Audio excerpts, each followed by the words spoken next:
cook it on a wood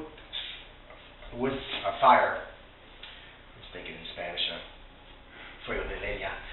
So it has even heat to the whole bottom of the pan, but I can't do that. So the neighbors complain when I light fires in the hall. So I just use 2 burners, and that pretty much works out. Oh, and water. So 2 cups of rice. I have 5 cups of water.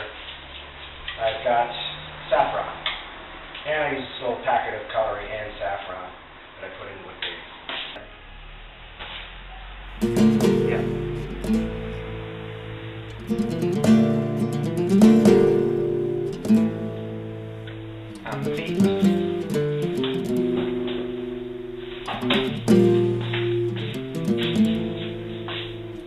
Okay,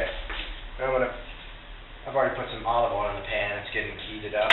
First, I'm going to fry up the red pepper strips that will go on top of the paella.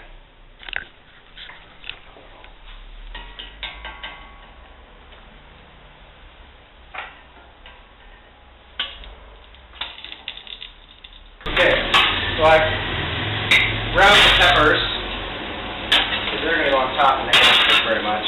They're nice and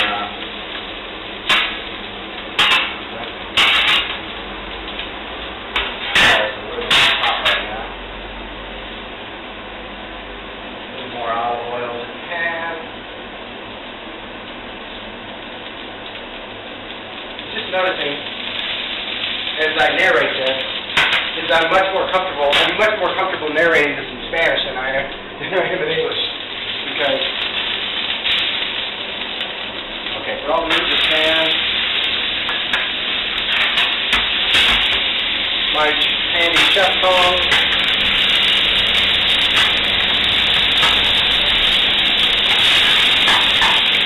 Okay, so once you've got the meat cooked, I just like to push it off to the side of the pan. Then I'm going to make the sofrito, which is, once again, a little bit more olive oil. It seems like a lot of olive oil, because it is a lot of olive oil. I'll make the sofrito, which is para finally.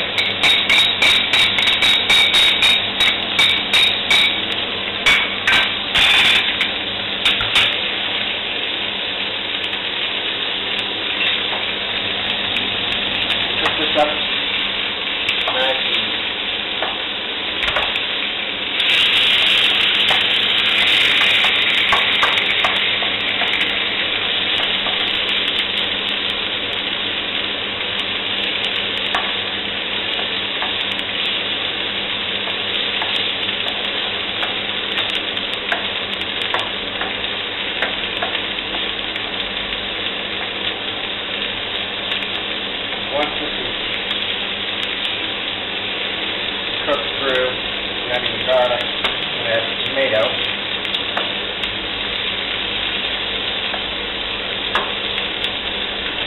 Tell us about Valencian paella. Paella Valenciana is the way I'm cooking, with chicken and rabbit. If you have it any other way, it's some other kind of paella. Or if it strays too far from that, Valencianos will just say, well, you're just making rice.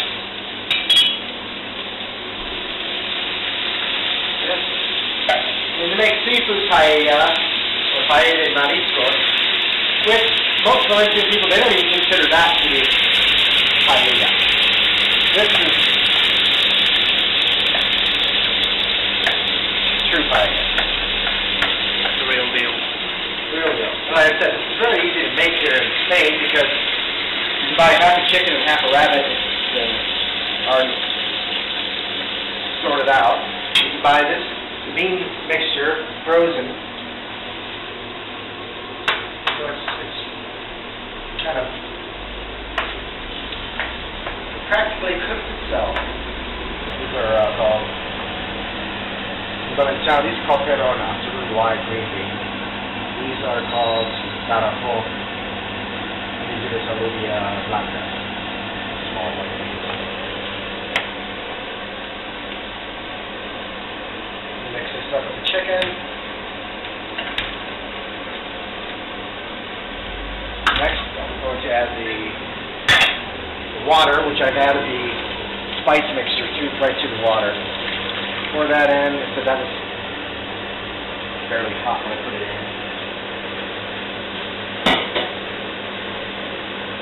Mix that up.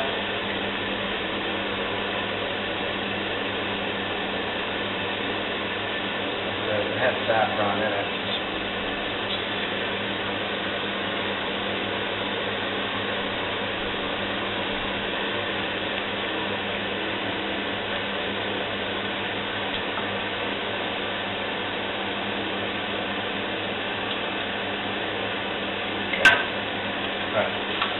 Next, I'm going to put in some saffron, little tiny, just a few threads of saffron, which has to be heated up. I heard you can heat it up in a microwave, but my microwave shit the bed a couple months back, so I don't have one. So I just heat it up on a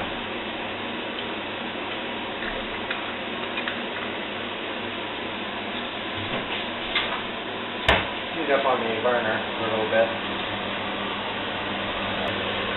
Sprinkle these spices up and put them in the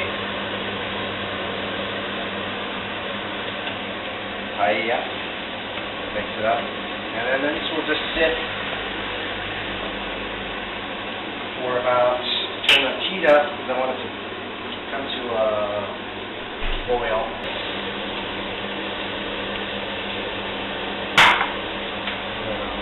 That up.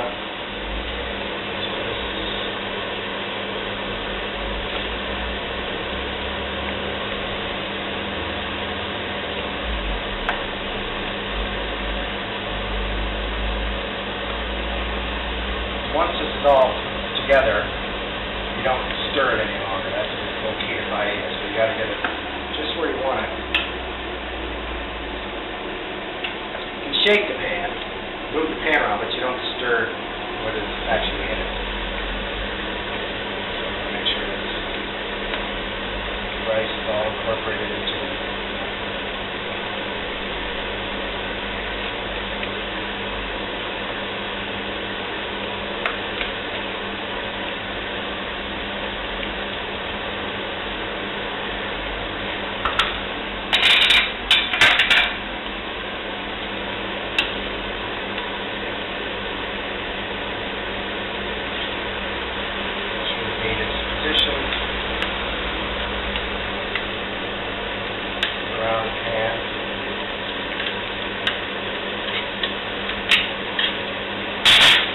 Next, I'll lay on the red peppers. They're basically just for looks. I think it's only pepper 10. Yeah, but it kind of needs the color.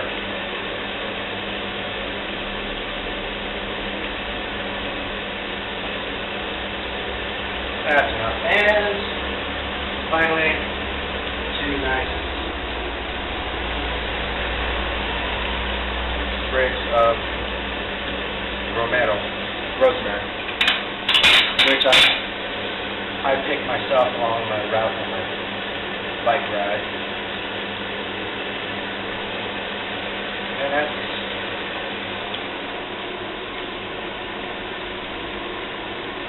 Allie's cooked jelly oyster sauce. Explain to us what's going to happen now. What's that? Just explain to us what's going to happen now. If you come round and just explain that the rice is going to soak up the water. So the rice will absorb the water and all the other.